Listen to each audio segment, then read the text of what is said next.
I have been simplifying my makeup routine, and I'm so happy to share this easy brow tutorial with you. I do have a guide as well on shaping your eyebrows at home, which makes a big difference, so I recommend watching that. I like to start out with a little bit of powder on my brows because I fill in my eyebrows after foundation, so the powder helps my brow products last longer throughout the day. I will brush my brows up, and this helps make sure that that powder is nice and even, and it also lets me know where I need to fill in the most that day. I start out with brow mapping. This takes just a couple of seconds, and it makes such a big difference in the outcome. So use your nose as a guide. The outside of your nose is where your brows should start. So hold your pencil next to your nose and you can make a little mark on where you're going to start your eyebrows. You can see on the first side, I'm going to have to fill in a little bit more, but then as I move to the second side, my nose and the front of my brow line up where there is already hair. I'm going to leave this as is and then move to the arch.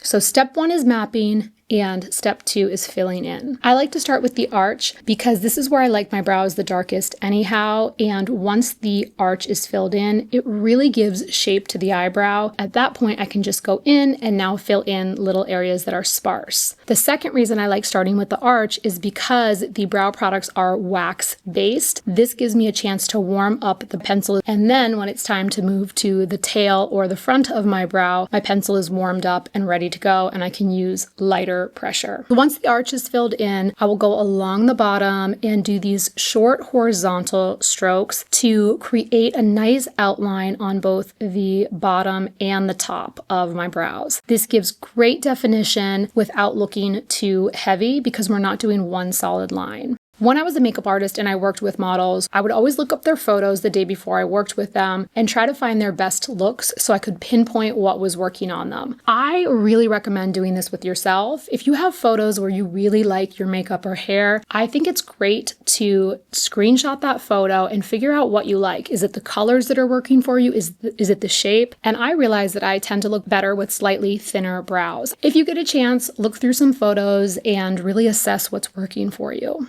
Now I'll go back to the front of my brows and add in a few little lines where I'm feeling like my brows are sparse. And if you feel like you're getting too much product, you can always flip your brow pencil over and just brush through. I try to use really light pressure so that I can keep the brows looking natural and keep those hair-like strokes.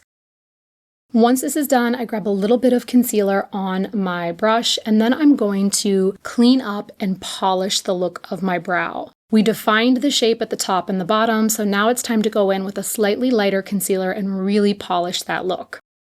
Now, you will see here in just a second, this is an interesting mistake that happens. It looks like a very tough fix, and it's actually such a quick fix, and it happens to the best of us. I mean, I was a professional makeup artist for years, and it still happens to me because I'm human. The eyebrows look like they are on two totally different planes. You can see one is higher than the other. Like I said, this looks like it's going to be so complicated, but actually what happened is I just filled in one brow too much on the bottom. So I will grab my brush with the concealer on it. This is a flat brush, and I'll just clean up and remove a little bit of the product under that brow, and there we go. So easy, so quick, and now the brows are totally symmetrical. This is my favorite trick. I have been so excited to share this one with you. I am grabbing a small angled brush, and there's no product on here, none at all. I'm grabbing product that we've already put down at the arch and pulling that out to create the perfect, precise brow tail. Previously, I was going in with my brow pencil over and over again, trying to get everything precise, and I would just end up with so much product and it would look so heavy and unnatural. Now that I'm using the angled brush, I get really nice, precise looking brow tails, and they still look light and natural. I will add a little bit of gel to set everything in place, and then we are good to go. To go over the steps again, I like to map out my brows,